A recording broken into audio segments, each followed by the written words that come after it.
सदर और वज़ीर-ए-आज़म ने बलोचिस्तान में कामयाब ऑपरेशन शाबान पर फोर्सेस को जबरदस्त खराज तहसीन पेश करते हुए वाज़ेह किया कि दहशत गर्दी का नासूर जड़ से उखाड़ फेंका जाएगा। सदर आसिफ अली जरदारी ने अपने बयान में कहा कि भारत और कुछ ममालिक के पाकिस्तान दुश्मन अनासिर और इदारे मुल्क दुश्मन अनासिर को किराए के कातिलों के तौर पर इस्तेमाल कर रहे हैं। वज़ीर-ए-आज़म शहबाज शरीफ ने आज़म जाहिर किया कि बलोचिस्तान के अमन और अमान को सबोताश करने की हर साजिश नाकाम बना दी जाएगी। फितनाल ख़ारिज के खिलाफ ग्रैंड ऑपरेशन फोर्सेस की आला पेशावराना सलाहियतों का मुंह बोलता सबूत है। दुश्वार गुजार पहाड़ी इलाकों में ऑपरेशन फोर्सेस की हिकमत अमली काबिल सताइश है। वज़ीर आला बलोचिस्तान मीर सरफराज बुगटी ने वाज़ेह किया कि बलोचिस्तान में रियासती रिट हर कीमत पर बरकरार रहेगी।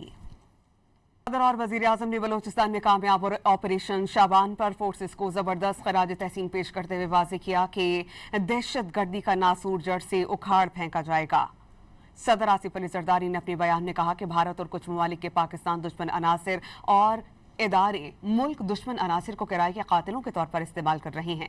वज़ीर-ए-आज़म शहबाज शरीफ ने आज़म जाहिर किया कि बलोचिस्तान के अमन और अमान को सबोताश करने की हर साजिश नाकाम बना दी जाएगी। फितनाल ख़ारिज के खिलाफ ग्रैंड ऑपरेशन फोर्सेस की आला पेशावराना सलाहियतों का मुंह बोलता सबूत है। दुश्वार गुजार पहाड़ी इलाकों में ऑपरेशन फोर्सेस की हिकमत अमली काबिल सताइश है। वज़ीर आला बलोचिस्तान मीर सरफराज बुगटी ने वाज़ेह किया कि बलोचिस्तान में रियासती रिट हर कीमत पर बरकरार रहेगी।